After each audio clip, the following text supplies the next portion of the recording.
Next point. I will not agree to providing any more money for this war unless it is money to get us out of the war. And finally, as your representative to Congress, I want you to know that I'm patriotic. I want you to know that I proudly salute the red, white, and blue.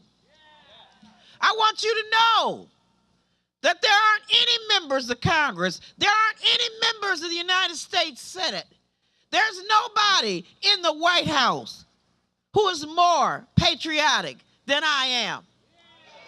And I'm patriotic because I believe in democracy and because I believe that people who are not looking out for the best interests of our country ought to walk. That is why I've signed on to the impeachment initiative. It is an act of patriotism. Do I expect there are 48, 49 folk who have signed on to the impeachment resolution?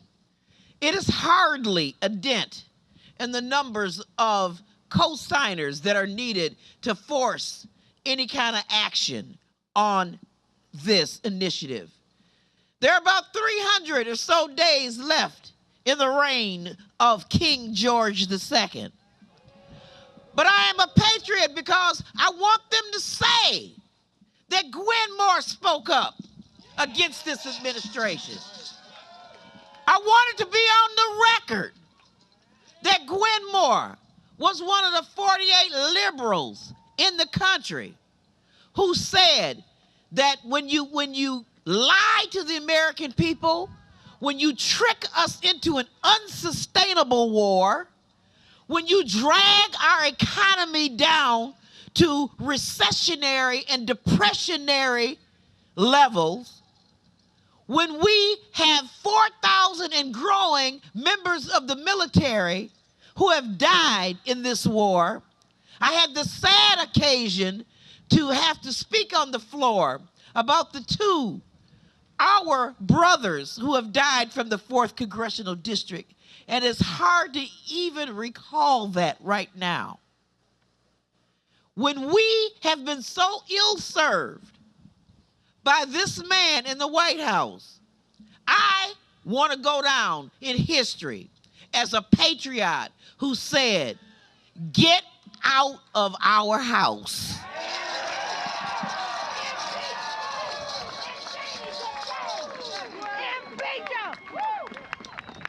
You know, one of the generals just this week resigned because Bush said maybe he wasn't going to go and strike Iran.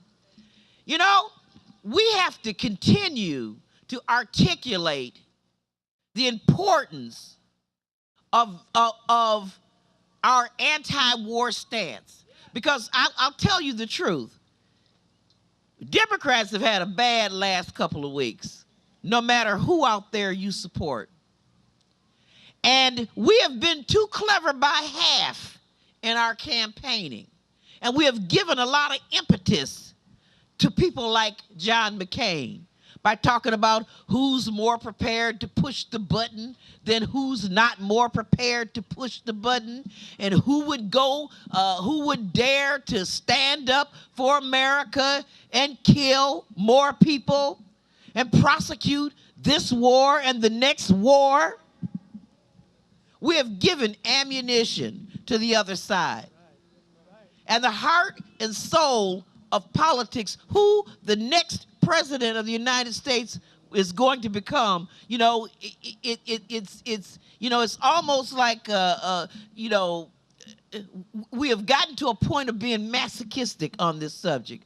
So never has it been more important for those people who are prosecuting for peace, who want us to get out of Iraq, to keep us on message, that when that first Tuesday in November comes, when that great getting up morning of November 4th comes, that men and women in America will march to the ballot knowing that their ability to educate their kids depends on whether or not we stop this war.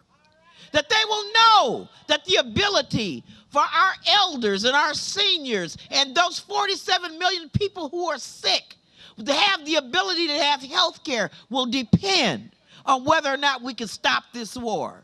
So that they will know in the final analysis that on that great getting up morning of November 4th, 2008, we will put someone in the White House who will listen to the voices of peace. God bless you all.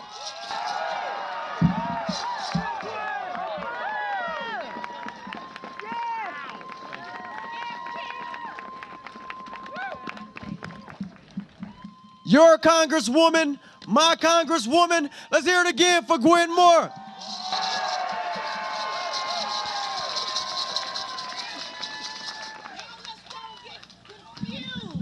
By racism and division and hate, we are not confused.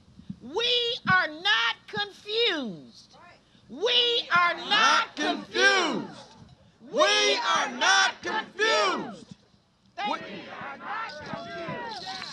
Yeah. The people united